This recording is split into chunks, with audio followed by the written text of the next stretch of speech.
welcome to the security guy. Hi, Peter. Welcome to the security guy and CIA pod broadcast. I am the dysfunctional Robert Siciliano, the security guy, and this is... If I don't say anything, I cannot make an error, right? This is Peter Wormka, the CIA spy. Robert, how are you doing? It's been quite a week, Hey, huh? buddy. Yeah. Oh, yeah. Yeah. And you just came back from Singapore. I know, and a lot of people, they think, well, somewhere out in Asia, but they don't know exactly where it is. A lot of people think it's part of China, which it's not. But it does take a good 20 hours of flying time to get there. So it's quite a long trip. But it was my first. I've been to over like 70 countries, Robert, and this is my first time in Singapore. I'm already making plans to go back next year for a project I was working on, and it was phenomenal. I was so impressed by Singapore, and I think one of the great things of traveling is that we have a chance to learn how things are different in other places, and we can decide, hey, I like that or I don't like that. If the more we travel and learn what other people are doing and how different governments prioritize different types of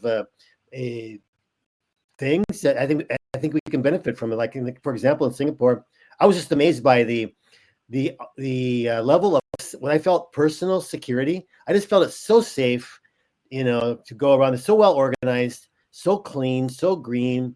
The literacy rate of the individuals is also very high. The kind of things that we talk about, especially when I talk about human hacking, these things, a lot of these people were so well informed already. Compared to when I go to presentations here in the United States, I see people with their mouths open. Over there, they say, yeah, we're aware of that. They already received it. They're already aware because their government prioritizes this type of awareness training and programs. I even saw them on TV, spots that are addressing, anti-fraud, anti-scams, at a level that I don't see here in the United States. I was just blown away. And you were hired as a former CIA spy. That is correct. By a private company to speak to their government? Yeah, a private company that conducts a variety of different training courses, workshops, and most of their clients are different ministries of the Singapore government. So yeah, I was provided, the ultimate client where it was the Singapore government, but it was through a private a training company. And you spoke English to an English-speaking audience. Yeah, there's almost everybody there is going to speak at least 2 or 3 languages, but English is the predominant language, so everybody speaks it very well. And then it's, I think Cantonese. Chinese is probably the 60% of the people speak this. And then there's a few other languages, but English, everybody is very fluent. What was the nature of the presentation you delivered? The nature, we talked a lot about human hacking, but with the whole scope of basically how a variety of threat actors will target organizations for various purposes, to include for espionage, right?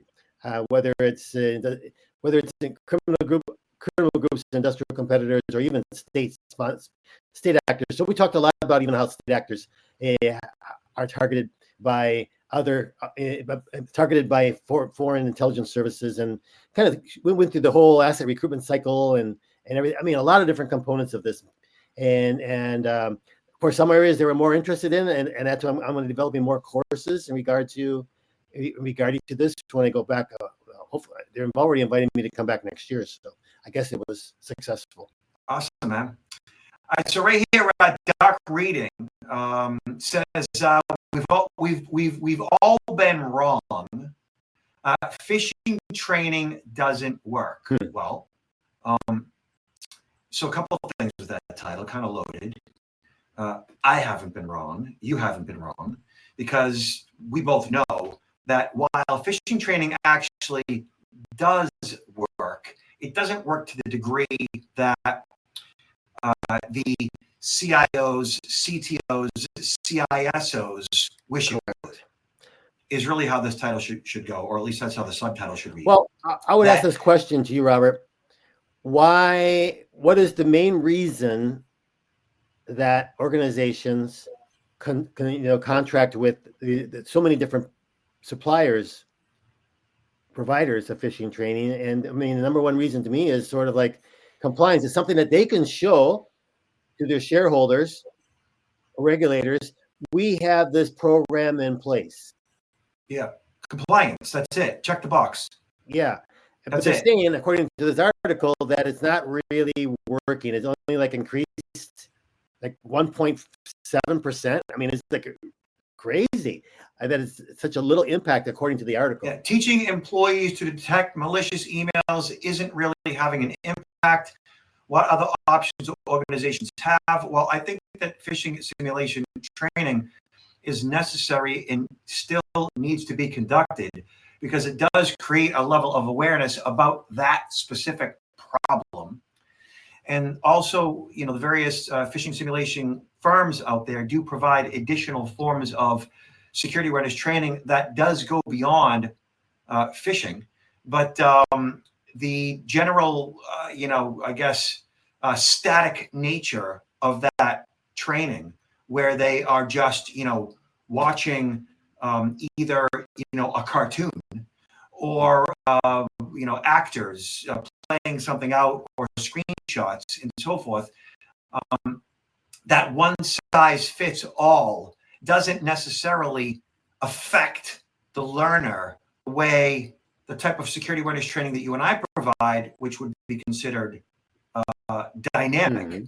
that in-person dialogue that we provide, that's really what I find, and I'm sure you as well, affects the learner in such a way where it fundamentally changes their behavior regarding what security is, what security isn't, and what risks that they need to be aware of. It's interesting when I go out and give presentations. The people that come up to me usually not talking about what's happening at their company, these issues in their company. They're coming with these stories back to me of how they've been personally victimized by fraudsters and scammers, or a member of their family All the time. And so I think this is one of the problems with how this is rolled out in the companies. I mean, it's shown as you need to conduct this training, and this training is going to help you protect the integrity, let's say, of the data in a company and protect it from being breached. So you're taking this training; it's mandatory, and the end result is going to be helping the company. Versus this being shown as, hey, this is really important to be a benefit to you, employee, in how to protect yourself and your family, against fraudsters and scammers. Yeah. I think it's presented that way. At the end of the day, they're going to accomplish what they want to accomplish. You want to increase the awareness of these employees against these types of threats. But I think, I think the employee has to see there's a personal benefit. What's the buy-in that they're going to get from the employee? It's going to be because it's something that's going to be a benefit to them. Right. I agree. Every presentation that I deliver, there's a line of people at the end of my program just dying to tell me about a situation that occurred in their own personal life, whether it was, them being victimized or somebody very close to them, a family member, a friend. They want me to hear it out and then, get some type of feedback in regards to what could have or should have been done differently, or just, simply to tell me, that this is what's going on in my life. You might want to use this one in future presentations. And I get that, overwhelmingly at the end of my programs. But, like the article says, is the diagnosis is sound.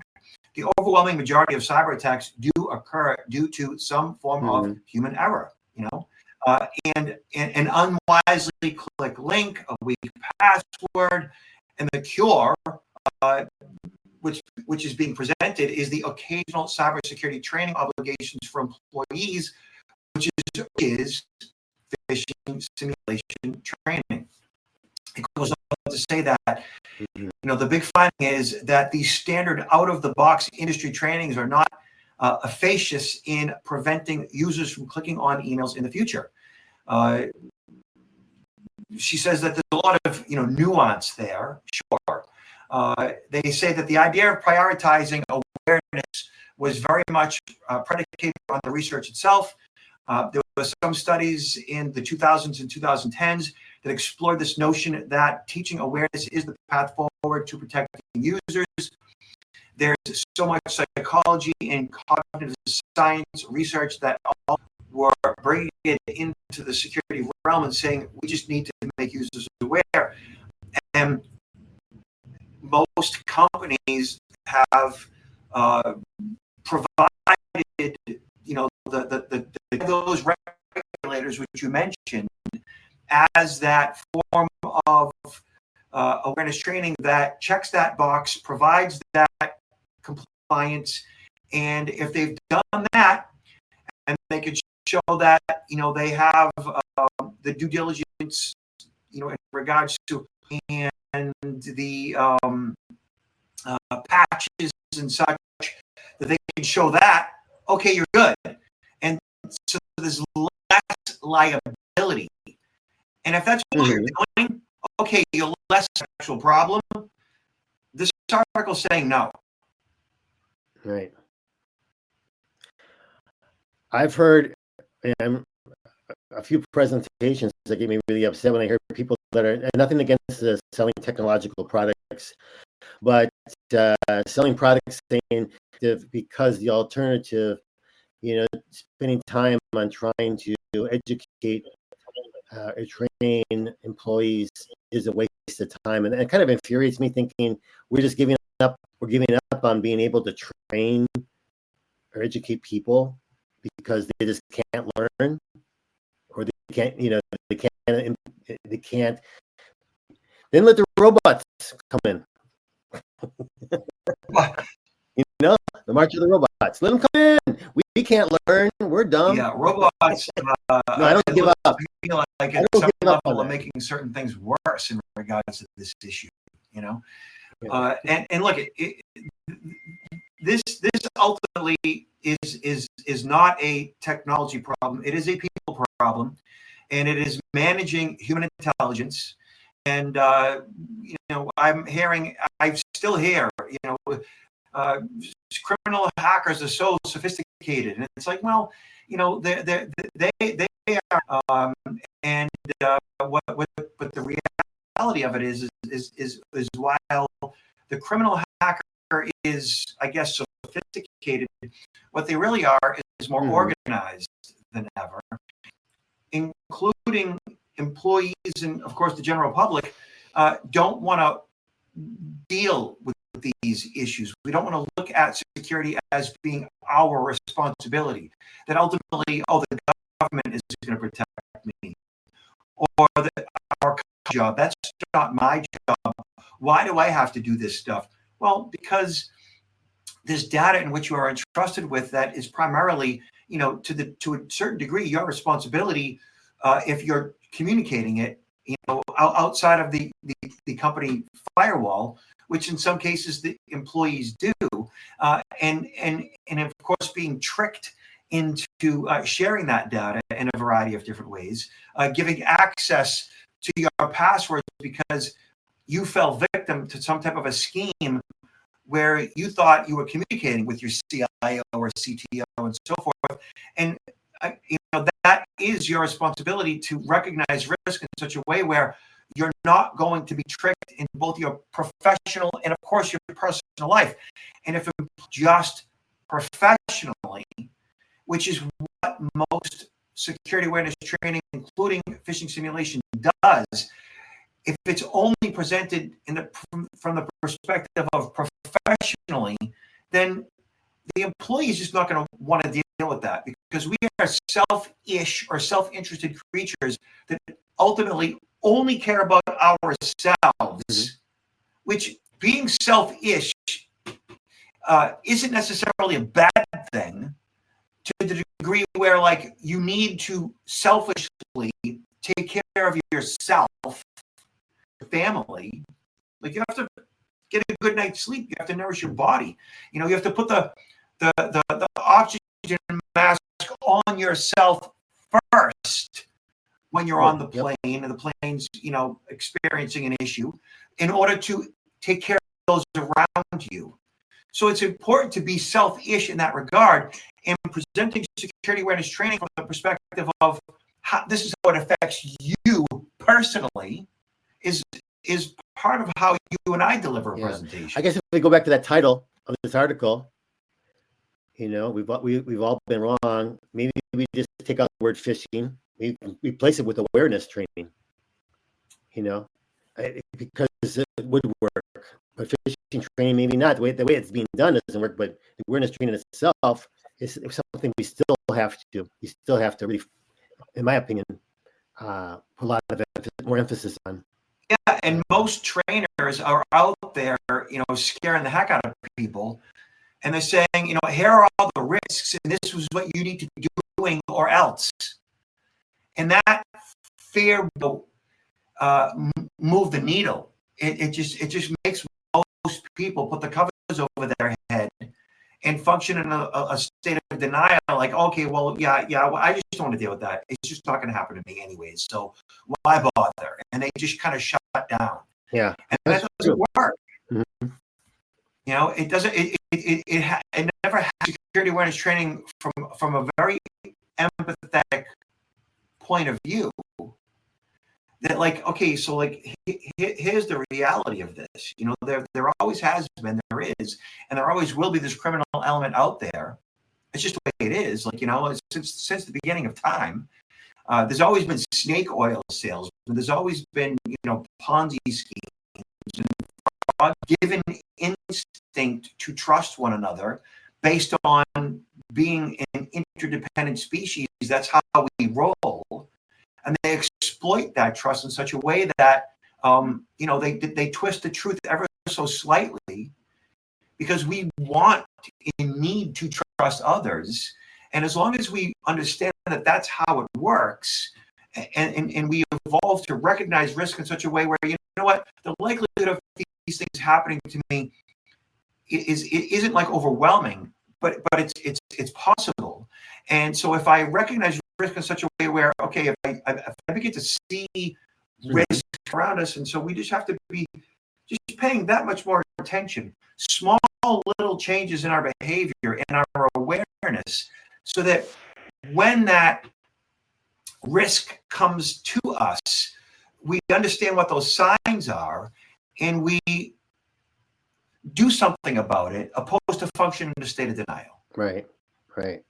There's no, and it's really like just holding the learner's hand in such a way where we walk them through it without fear-based training, without screaming at them, without worry and consequence. That, like, this is like how it's always been, and empathetically, then they're much more likely to embrace that in such a way that, they want to do something about it, because ultimately they themselves, they want to protect their data and their dollars and their loved ones, their spouse and their kids, and then once you present it from that perspective in the workplace, they're more likely to actually, be receptive to phishing simulation training. I think it'd be interesting to calculate on average how many times a day any one of us is approached by a scammer. How many times a day, and then roll the clock back pre-internet, let's just say, how many times a day would people be approached by a scammer? How many times a year? Maybe less than one. I mean, it's like 6 to 8 times a day. All the time. It's just because we're so now accessible, right? Information about us is so accessible. Also, for a scammer to devise something that's going to maybe pull upon our emotions to act upon something that they present to us. And so it's just crazy. Bring this back to a personal level, right? Like if companies understood that this is the direction things are going, and these are the concerns that people have and why, something like this wouldn't be such an issue. But it is, because sharenting, where parents share everything about their lives with the world, is insane to me, right? New York Times discovered their children online. And look I've got a 16-year-old and a 19-year-old, and if I've shared their information online, it might have been maybe 3 to 5 pictures in the course of their lives. their entire lives that I've shared. Mhm. And I think the majority of those photos, they had sunglasses on. Artificial intelligence apps generate fake nudes amid other privacy concerns, make sharenting far reading about this issue pre-AI. Parents,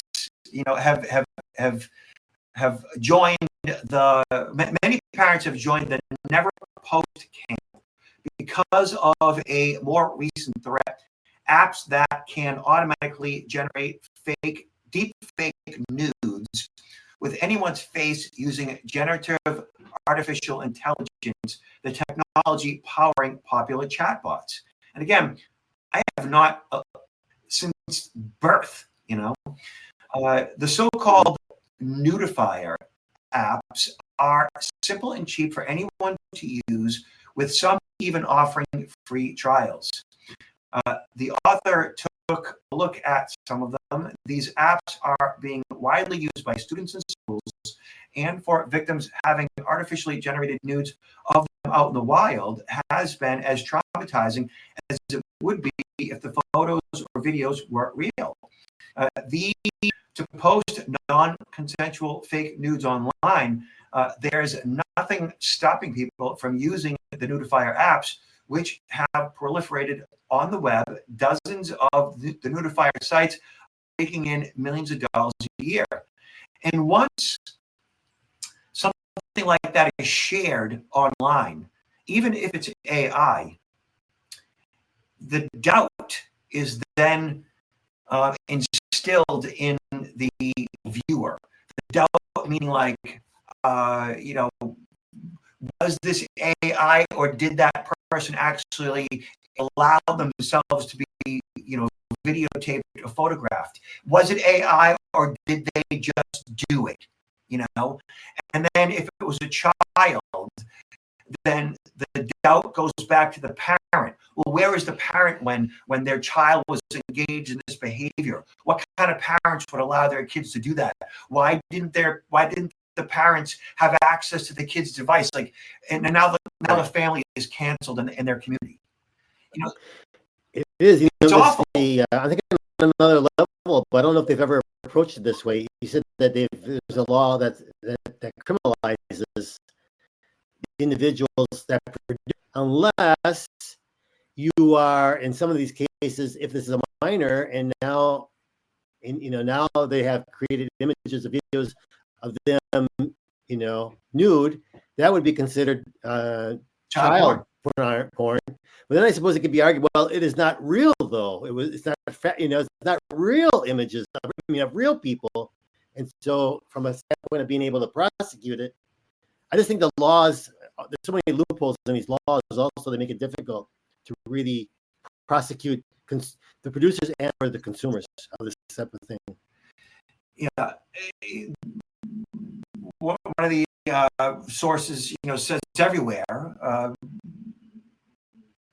Any kid with access to the internet, deep fakes, there are more risks to photo posting, like potentially exposing young people's sensitive personal information to bad actors that may discourage parents. To be clear, whether or not to publish family photos is a personal choice. So this article isn't a condemnation of parents who do post. Like the author says, I like seeing photos of other people's children in social media. Instead, let this be an explainer on what to consider when posting children's really good in-depth expose of it and what the risks are. But the fact of the matter is that this has and will continue to be an issue, and parents who just without thinking it through post videos and photos of their kids online, there's risks here. And some people say when you discuss those risks with them, they go, "Oh yeah, I'm not worried about that stuff. I don't want to be paranoid." Yeah, exactly. Is that what this is? Is understanding what those risks are, being paranoid, or is it managing risk? And as long as we use those excuses and function in a state of denial and look at recognizing risk as a form of paranoia, no one's ever going to take this stuff to heart. They're not going to recognize risk effectively. They're not going to consume security awareness effectively, and they're going to continue to be part of the problem. This is a very, very ugly sort of, how people will utilize these images. But the thing is, once it's ever, it's not going to go away. It can be maybe harder to, at some point, harder to find this, but once it's out there,